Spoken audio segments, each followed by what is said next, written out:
Hello students, welcome to magnet brains Hindi medium. मेरा नाम है अवनीश त्रिपाठी।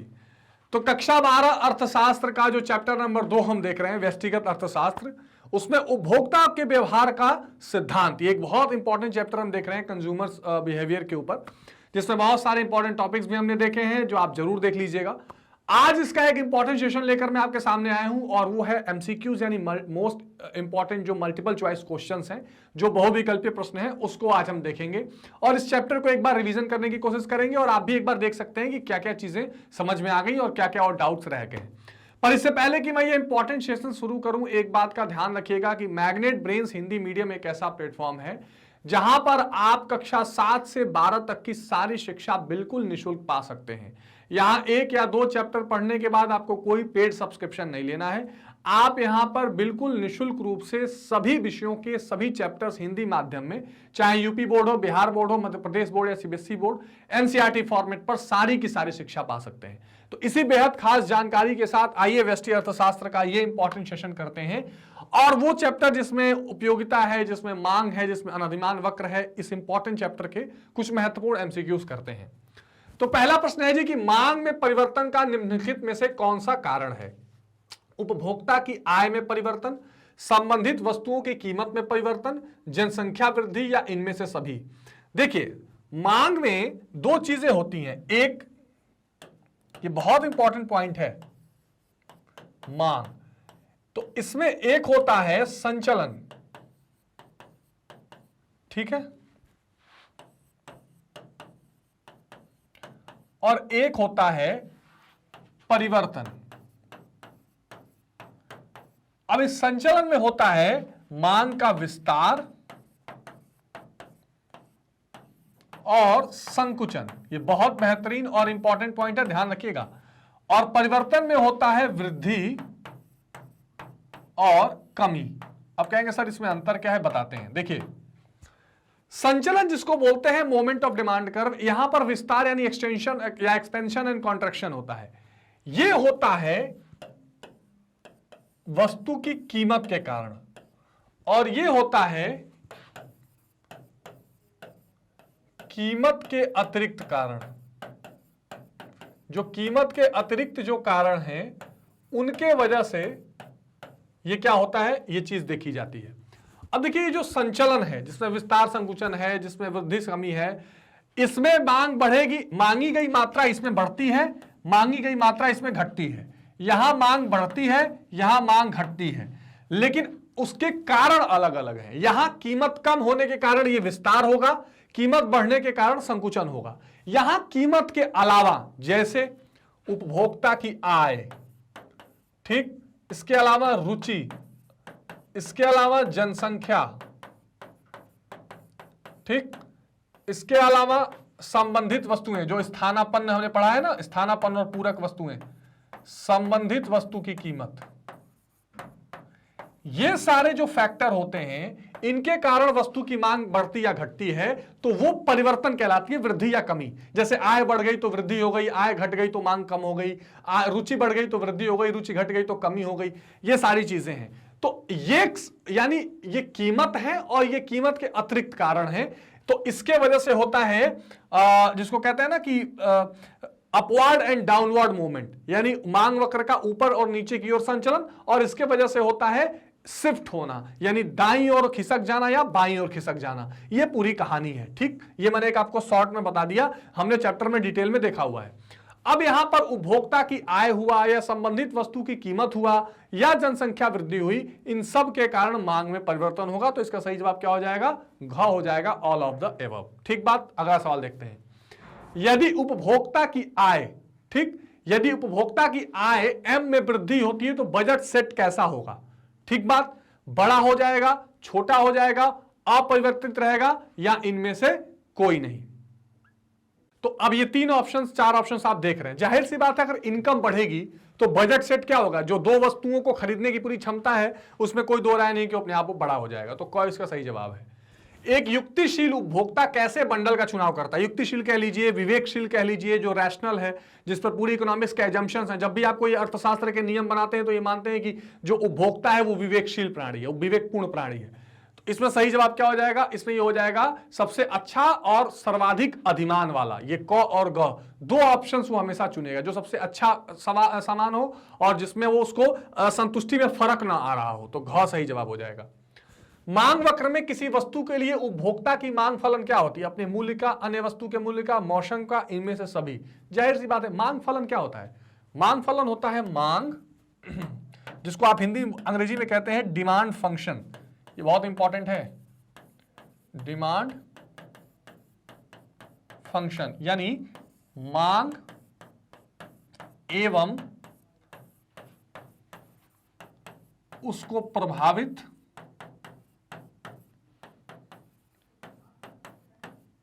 करने वाले तत्व। ठीक बात, यानी डिमांड को क्या क्या प्रभावित करते हैं वो तत्व के बीच या के मध्य संबंध। ठीक, यानी डिमांड और डिमांड को प्रभावित करने वाले जो कारक हैं उसके बीच के जो संबंध होते हैं उसे हम मांग फलन या डिमांड फंक्शन कहते हैं। ठीक बात है, तो अपने मूल्य का, अन्य वस्तु के मूल्य का, मौसम का, ये सब मांग को प्रभावित करने वाले तत्व है ना, उनके वजह से मांग घटती बढ़ती है, तो इसी के बीच के संबंध का मांग फलन कहलाता है। सेट्रिस पेरिबस या इसको कैटरस पेरिबस भी कहते हैं एक्चुअली, कैटरस, सेट्रस जो भी कह लीजिए, अंग्रेजी में लिखा जाता है कैटरस पेरिबस। तो क्वेश्चन पूछा है कि इसका अर्थ क्या है? तो इसका अर्थ होता है, जैसे हम अक्सर कहते हैं ना कि अन्य बातें समान रहने पर अगर वस्तु की कीमत बढ़ती है तो मांगी गई मात्रा घटेगी। वो अन्य बातें बहुत चीजें होती हैं, उपभोक्ता विवेकशील प्राणी, उसकी रुचि में कोई चेंज नहीं आया, आय में कोई चेंज नहीं आया, तो कैटरस पेरिबस एक लैटिन वर्ड है और ये एक तरह का क्लॉज है, यूज किया जाता है। तो इसका सही जवाब हो जाएगा यदि अन्य बातें समान रहे। इकोनॉमिक्स में इंपॉर्टेंट यूज होता है। निम्न में से कौन सार्वजनिक वस्तु की श्रेणी में आता है? दो वस्तुएं होती है, एक प्राइवेट गुड्स, एक पब्लिक गुड्स। तो सड़कें, सरकारी प्रशासन, राष्ट्रीय सुरक्षा, ये सारी चीजें क्या है? ये किसी की अपनी प्रॉपर्टी नहीं होती हैं, ये हमेशा क्या होता है? पब्लिक प्रॉपर्टी होती है। तो ये ध्यान रखिए, इसका सही जवाब हो जाएगा इनमें से सभी। किसी वस्तु के लिए उपभोक्ता की मांग तथा वस्तु की कीमत के बीच प्रतिलोम संबंध क्या कहलाता है? बहुत इंपॉर्टेंट बात है, यानी उपभोक्ता की डिमांड और उसके बीच के कीमत का जो एक प्रतिलोम संबंध, यानी इनवर्स रिलेशन जिसे बोलते हैं, इनवर्स रिलेशनशिप, यानी जिसको बोलते हैं नकारात्मक संबंध। ठीक बात, तो अगर कोई वस्तु है और किसी वस्तु की कीमत है, उन दोनों के बीच में जो नकारात्मक संबंध रहेगा उसे हम मांग का नियम या अंग्रेजी में बोलते हैं लॉ ऑफ डिमांड। क्या बोलते हैं? ये बहुत इंपॉर्टेंट पॉइंट है। लॉ ऑफ डिमांड क्या कहता है जल्दी बताइए, मैंने बहुत डिटेल में बताया हुआ है कि यदि किसी वस्तु की कीमत में वृद्धि होती है तो उसकी मांगी गई मात्रा में कमी होगी, यदि किसी वस्तु की कीमत में कमी होती है तो उसकी मांगी गई मात्रा में वृद्धि होगी। ये एक इंपॉर्टेंट है जानकारी जिसे आपने ध्यान रखना है। निम्न में से कौन संयोग स्थानापन्न वस्तुओं का है? स्थानापन्न वस्तु क्या होती है? Substitute goods. सब्स्टिट्यूट गुड्स मतलब क्या होता है भाई? मतलब होता है एक दूसरे के जगह पर इस्तेमाल करने वाला, जो एक दूसरे के साथ ना इस्तेमाल हो, एक दूसरे के जगह पे। चाय और चीनी ये तो एक दूसरे के साथ हैं, ब्रेड एवं मक्खन साथ में, चाय एवं कॉफी, कलम और स्याही। तो ये और ये तीनों क्या है? ये तीनों है पूरक वस्तुएं, जिसको अंग्रेजी में कहते हैं, इसको कहते हैं कॉम्प्लीमेंट्री गुड्स।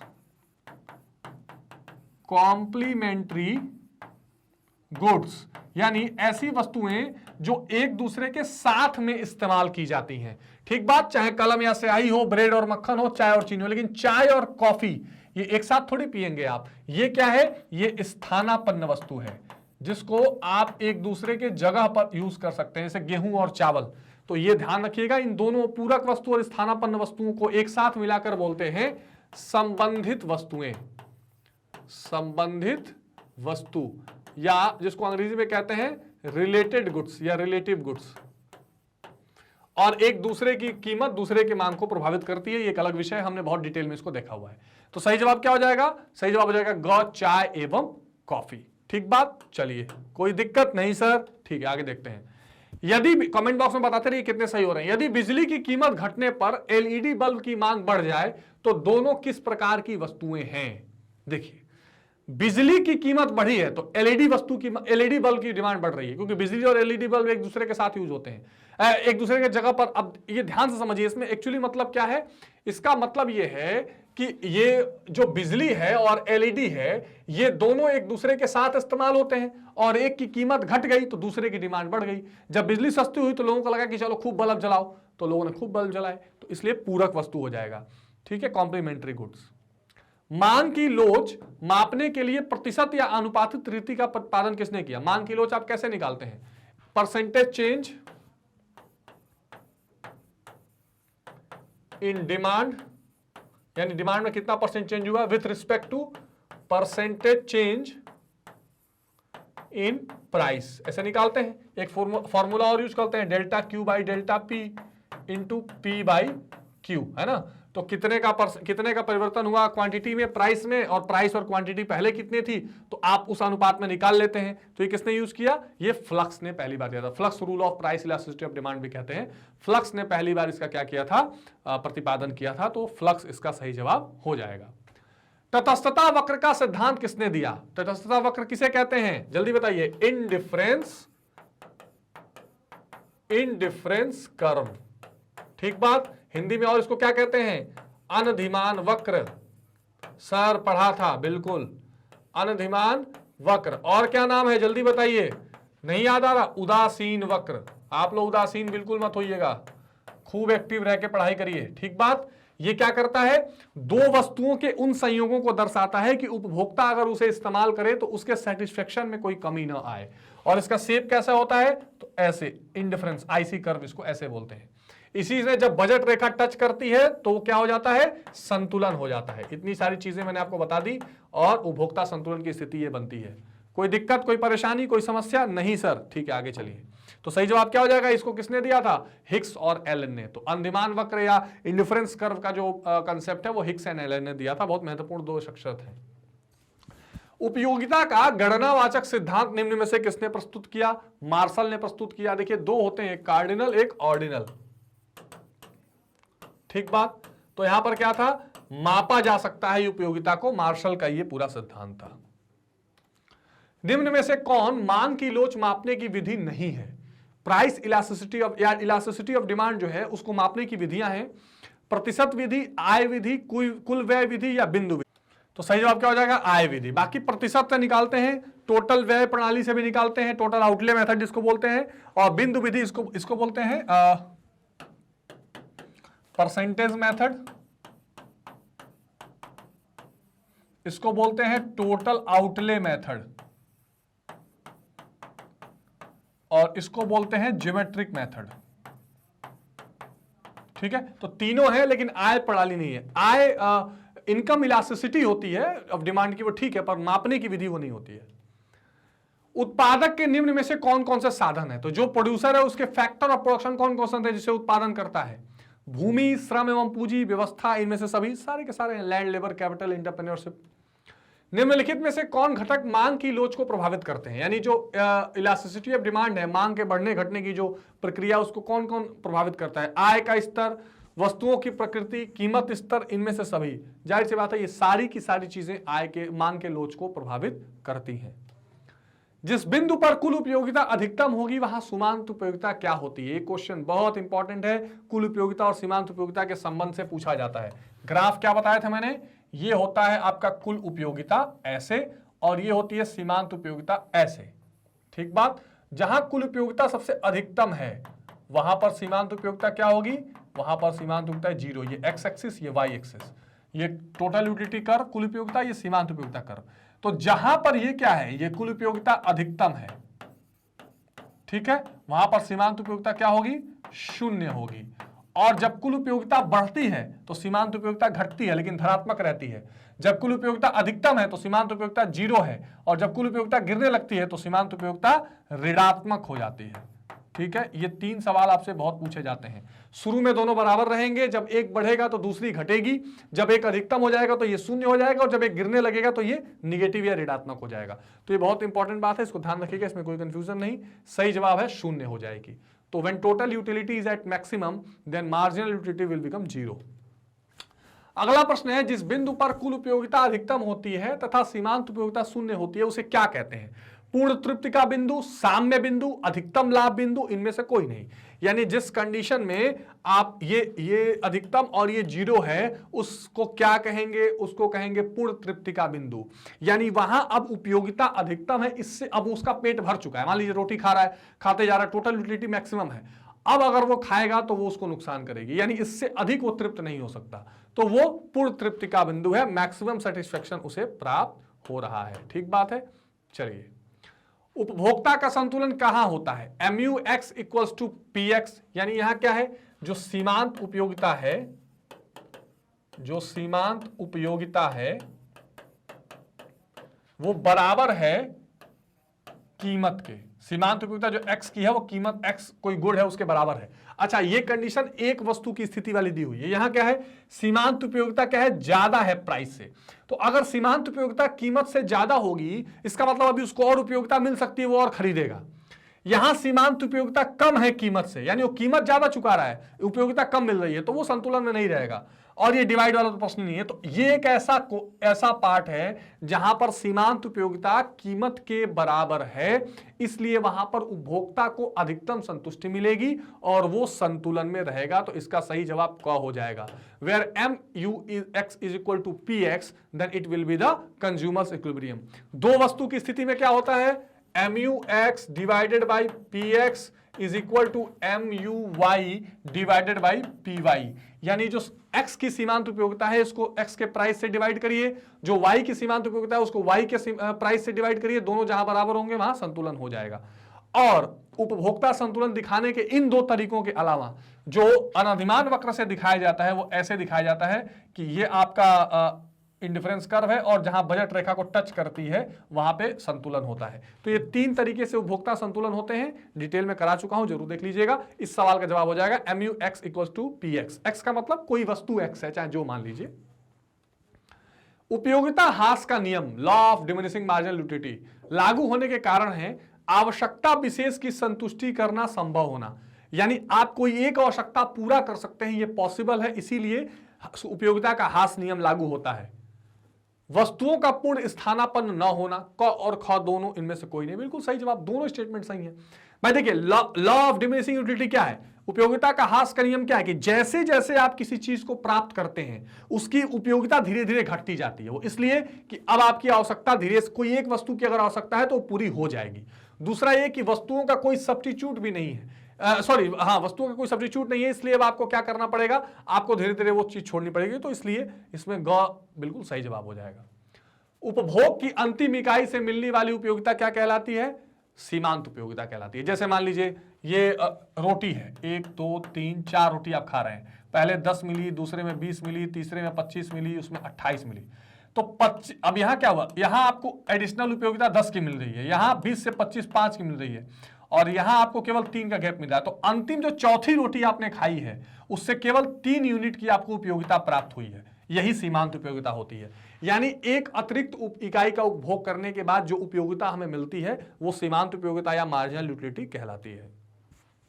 मार्शल ने सम सीमांत उपयोगिता, जिसको कहते हैं equi marginal utility, equi marginal utility, सम सीमांत उपयोगिता नियम का कथन दिया है। वस्तु के संबंध में, मुद्रा के संबंध में, दोनों के संबंध में, या कोई नहीं। जाहिर सी बात है वस्तु के संबंध में उन्होंने सम सीमांत उपयोगिता की बात की है कि बराबर गोसेन का सेकंड नियम जो है। सम सीमांत उपयोगिता नियम को क्या कहते हैं? गोसेन का पहला नियम, गोसेन का दूसरा नियम, गोसेन का तीसरा नियम। तो सही जवाब क्या हो जाएगा? गोसेन का दूसरा नियम, सेकेंड लॉ ऑफ गोसेन। ये क्वेश्चन पूछा जाता है, ध्यान रखिएगा। सम सीमांत उपयोगिता नियम की क्या मान्यता है कि मुद्रा की सीमांत उपयोगिता समान रहती है, जिसको MUM कहते हैं, मार्जिनल यूटिलिटी ऑफ मनी। यानी अब जब आप मुद्रा की एक और इकाई खर्च करेंगे तो उससे कितना खरीद सकते हैं, कितनी सेटिस्फेक्शन आपको और मिलेगी, वो सीमांत उपयोगिता है मुद्रा की। उपभोक्ता की आय और रुचि में कोई परिवर्तन नहीं होगा। उपयोगिता को मुद्रा रूपी पैमाने से मापा जा सकता है। ये सारी चीजें जो हैं वो जाहिर सी बात है सम सीमांत उपयोगिता की मान्यता है। यानी ये चीजें फुलफिल होती हैं तब सम सीमांत उपयोगिता का नियम लागू होता है। ये चीजें बहुत इंपॉर्टेंट है। उपयोगिता का माप किसमें संभव है? गणनावाचक में, क्रमवाचक में, दोनों में? तो सही जाहिर सी बात है ये उपयोगिता की माप दोनों में संभव है, लेकिन एक में क्या होता है साइकोलॉजिकल तरीके से मापा जाता है और एक में उसको किस तरह से एक संख्या के रूप में मापा जाता है। अर्थशास्त्र में उपयोगिता का आशय किसी वस्तु की आवश्यकता पूरी करने की शक्ति, आनंद, खुशी, उपादेयता। जाहिर सी बात है उपयोगिता और उपभोग दो शब्द होते हैं, ध्यान रखिए। उपयोगिता जिसको अंग्रेजी में कहते हैं यूटिलिटी, और एक होता है कंजम्पशन जिसको बोलते हैं उपभोग। ठीक, तो आपकी आवश्यकता को पूरा करने की शक्ति जिस चीज में होती है वो उसकी उपयोगिता कहलाती है। जैसे मान लीजिए मेरी आवश्यकता है कि मैं इस समय इस पे कुछ लिखूं और ये पेन उस आवश्यकता को पूरा कर सकता है, तो ये उसकी उपयोगिता है। और उपभोग क्या होता है? उसी उपयोगिता को नष्ट कर देना, खत्म कर लेना, यूज कर लेना। मैं लिख लिख के इसकी सारी स्याही खत्म कर दूं तो ये होगा कि इसका मैंने उपभोग कर लिया। आगे बात समझ में? रोटी आपके सामने रखी, आप भूख लगी है तो आवश्यकता है कि भूख आपकी पूरी हो, खत्म हो, तो वो रोटी कर सकती है। और उसको खत्म कर लीजिए कि अब भूख पूरी करने लायक वो बचे ही ना वो रोटी, तो आपने कंज्यूम कर ली। ये शब्द का ध्यान रखिएगा। तो इसमें क्या जवाब हो जाएगा? क सही जवाब हो जाएगा, आवश्यकता की पूरी करने की शक्ति। इसको अंग्रेजी में कहते हैं need satisfying power of a product। ठीक बात, तो ये आप ध्यान रखिएगा। वस्तु की प्रत्येक अगली इकाई के प्रयोग से सीमांत उपयोगिता क्या होगी? बढ़ेगी, घटेगी, समान रहेगी, शून्य हो जाएगी। जाहिर सी बात है घटती है। इसको हम क्या बोलते हैं? सीमांत उपयोगिता के ह्रास का नियम या उपयोगिता के ह्रास का नियम।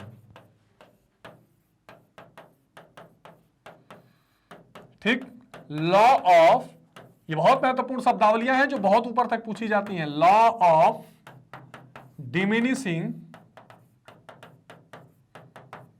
Marginal utility, law of diminishing marginal utility, यानी जैसे जैसे आप चीजों का प्रयोग करते जाएंगे वैसे वैसे उपयोगिता घटती चली जाएगी, और इसी को बोलते हैं सीमांत उपयोगिता। हर वस्तु का प्रयोग करने से घटती चली जाती है। तटस्थता वक्रों की क्या विशेषता होती है? इंडिफरेंस कर्व की क्या विशेषताएं होती हैं? यह वक्र बाएं से दाएं की ओर नीचे और झुके रहते हैं, बाएं से दाएं नीचे की ओर। यह वक्र मूल बिंदु की ओर उत्तनोदर होते हैं, उन्नतोदर कहते हैं, जिसको बार बार गलत निकल गया। यह कभी एक दूसरे को नहीं काटते, उपयुक्त सही, जाहिर सी बात है। कभी भी दो इंडिफरेंस कर्व एक दूसरे को नहीं काटेंगे। इसी को इंडिफरेंस मैप कहते हैं, यानी मानचित्र कहते हैं। ये कॉनकेव होंगे और दूसरी तरफ ये रहेगा कि ये नीचे से दाएं, ऊपर से दाएं, बाएं से दाएं की ओर झुके रहेंगे, क्योंकि एक वस्तु को लेने के लिए दूसरे का त्याग करना पड़ता है। तो ये सारी विशेषताएं हैं इंडिफरेंस कर्व की। इसी बहाने आप ये विशेषताएं याद कर सकते हैं और आपके लिए बेहद जरूरी है।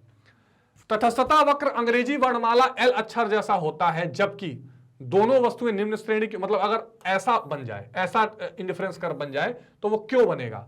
दोनों वस्तुएं निम्न श्रेणी की हो, एक वस्तु निम्न श्रेणी की दूसरी सामान्य की हो, दोनों पूर्ण स्थानापन्न हो, दोनों वस्तुएं पूरक हो। तो दोनों अगर स्थानापन्न है, एक के जगह पे वो पूरा छोड़ के, देखिए अगर पूरा छोड़ के दूसरा यूज करने लगे तो वहां पर ये एल शब्द की हो जाती है।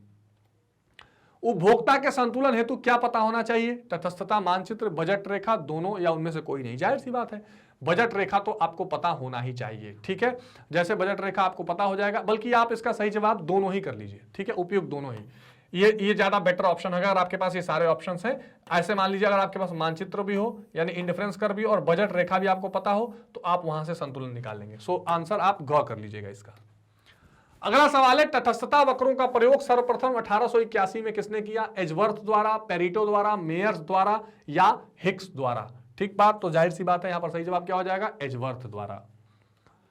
तटस्थता वक्र प्राथमिकता विश्लेषण पर आधारित है। प्राथमिकता विश्लेषण यानी प्रेफरेंस, कंज्यूमर किन वस्तु को प्रेफरेंस दे रहा है, जिसका दृष्टिकोण संख्यात्मक है, क्रमवाचक है, दोनों है, उपयुक्त में से कोई नहीं। तो जाहिर सी बात है क्रमवाचक है, एक को छोड़ के दूसरा कौन सा प्रेफरेंस यूज किया जा रहा है। तटस्थता वक्र प्रत्येक बिंदु पर समान संतुष्टि बताता है, असमान संतुष्टि बताता है, घटती हुई संतुष्टि बताता है। क्या जवाब हो जाएगा? समान संतुष्टि बताता है। मान लीजिए तटस्थता वक्र है और यहां पर ये दो, एक ए बी सी डी बिंदु है, तो वह बताएगा कि दो वस्तुओं का आप इस तरह इस्तेमाल कर रहे हैं कि आपके संतुष्टि में कोई कमी नहीं आ रही, इसीलिए इसको इनडिफरेंस कर्व कहा जाता है कि आपके संतुष्टि में कोई डिफरेंस नहीं है। उपभोक्ता का संतुलन उस बिंदु पर होगा जहां बजट रेखा तटस्थता वक्र को काटती हुई होती है, बजट रेखा तटस्थता वक्र को स्पर्श करती है, बजट रेखा तटस्थता वक्र से नीचे की ओर होती है। तो आपका संतुलन क्या होता है? देखिए, ऐसे बजट रेखा जाए, ये संतुलन नहीं है, ठीक बात, या ये इंडिफरेंस कर रहा है, यहां बजट रेखा हो नीचे हो जाए, ये भी नहीं है। होता क्या है, जब आपकी बजट रेखा आपके तटस्थता वक्र को छुए, यानी ये वाला जो कंडीशन है वो संतुलन का होता है। यानी इस अनुसार आपका सही जवाब क्या हो जाएगा? सही जवाब हो जाएगा स्पर्श करते हुई ख will be the right answer. तो उसी बिंदु पर संतुलन यहां पर देखा जाता है। कोई डाउट, कोई समस्या नहीं। उपभोक्ता की मौद्रिक आय बढ़ जाने पर, अन्य बातें समान रहने पर कीमत रेखा अपरिवर्तित रहेगी। ध्यान रखिए, मौद्रिक आय, इनकम बढ़ गई है, उसकी ढाल बदल जाएगी, समानांतर बाएं खिसक जाएगी या दाएं खिसक जाएगी। सही जवाब क्या हो जाएगा? जाहिर सी बात है, जो एक सेकंड, नेक्स्ट क्वेश्चन आ गया, समानांतर दाएं खिसक जाएगी, ठीक है ना। तो उसकी जो प्राइस लाइन है वो राइट साइड में शिफ्ट हो जाएगी इनकम बढ़ने से। यदि सीमांत प्रतिस्थापन दर, जिसको बोलते हैं मार्जिनल रेट ऑफ ट्रांसफॉर्मेशन, ठीक, मतलब ये कि एक वस्तु के लिए दूसरी वस्तु आप कितनी तेजी से छोड़ रहे हैं, ये निरंतर अगर बढ़ रही है तो अनाधिमान वक्र कैसा होगा? नीचे की ओर ढाल, नीचे की ओर ढलवा अवतल, नीचे की ओर ढलवा सीधी रेखा। कैसे होगा? ऊपर की ओर ढलवा उत्तल, तो नीचे की ओर ढलवा सीधी रेखा हो जाएगी। कोई ऐसा इशू नहीं है, ऐसे ही हो जाएगी बिल्कुल, ठीक बात। चलिए, बजट रेखा को कितने अनाधिमान वक्र स्पर्श कर सकते हैं? तो बजट रेखा को एक अनाधिमान वक्र स्पर्श करेगा और वहीं वो संतुलन हो जाएगा। बहुत सिंपल सा क्वेश्चन है। तटस्थता वक्र का झुकाव कीमत अनुपात होता है, घटता हुआ होता है, घटता प्रतिस्थापन या सीमांत उपयोगिता। तो घटक प्रतिस्थापन है। जो आप अनाधिमान वक्र में जो ये ढाल देखते हैं वो बताता है कि कैसे एमआरएस जो है, जो प्रतिस्थापन दर है, वो कैसे घटता हुआ चला जा रहा है, जिससे सीमांत उपयोगिता घटती हुई चली जाती है। तो प्रतिस्थापन दर भी, यानी एक वस्तु के लिए जब दूसरी वस्तु कोई त्यागता है तो शुरू में ज्यादा त्यागता है, धीरे धीरे उसको अंदाजा होता है कि नहीं नहीं दोनों जरूरी है, तो वो पहले वाली की कम त्याग करना शुरू कर देगा। तो जो त्याग करने का रेट है वो घटता जाएगा। यही इंडिफरेंस कर्व यहां पर बताने का प्रयास करता है, ठीक बात है। तटस्थता वक्र विश्लेषण में दो वस्तुओं के बीच विनिमय का अनुपात क्या दिखाती है? कीमत रेखा। तटस्थता वक्र, तटस्थता मानचित्र, उपयुक्त सही, तो तटस्थता वक्र को दिखाती है। दो वस्तुओं के बीच जो विनिमय है, आदान प्रदान हो रहा है एक दूसरे की वजह से, वो इंडिफरेंस कर्व है, कोई इसमें दिक्कत ही नहीं है। तो ये वो इंपॉर्टेंट सवाल थे जो आपको जरूर ध्यान रखने हैं एग्जाम से पहले। लगभग पूरे चैप्टर को मैंने इसमें समेटने की कोशिश की है। इसमें कोई डाउट, परेशानी, समस्या, कोई हिचकिचाहट हो तो आप कमेंट बॉक्स में बताइएगा। इसका डिटेल एक एक पॉइंट, एक एक टॉपिक वाइज मैंने करा दिया है, उसको जरूर देख लीजिएगा। कहीं कोई समस्या हो तो भी इन्फॉर्म करिएगा, ठीक है। कितने आपने सही किए वो भी जरूर बताइएगा। और व्यष्टि अर्थशास्त्र के सारे वीडियोस शेयर करते चलिए, क्योंकि मैग्नेट ब्रेन्स एक ऐसा प्लेटफॉर्म है जहां आप इसकी वेबसाइट, इसके एप्लीकेशन या यूट्यूब मंच पर ये जितने कोर्सेज हैं, CBSE English medium, NTSC olympiad, CBSE Hindi medium, UP Bihar board, सब बिल्कुल निःशुल्क आप पढ़ सकते हैं। जो सोशल मीडिया हैंडल्स हैं, ट्विटर, टेलीग्राम, फेसबुक, इंस्टाग्राम, इनको आप जरूर फॉलो कर लीजिए मैग्नेट ब्रेन्स का, ताकि सब जानकारी मिल जाए। लाइक, शेयर और सब्सक्राइब जरूर करिए। मिलते हैं अगली वीडियो में एक अगले कंसेप्ट के साथ। तब तक टेक केयर, बाय बाय।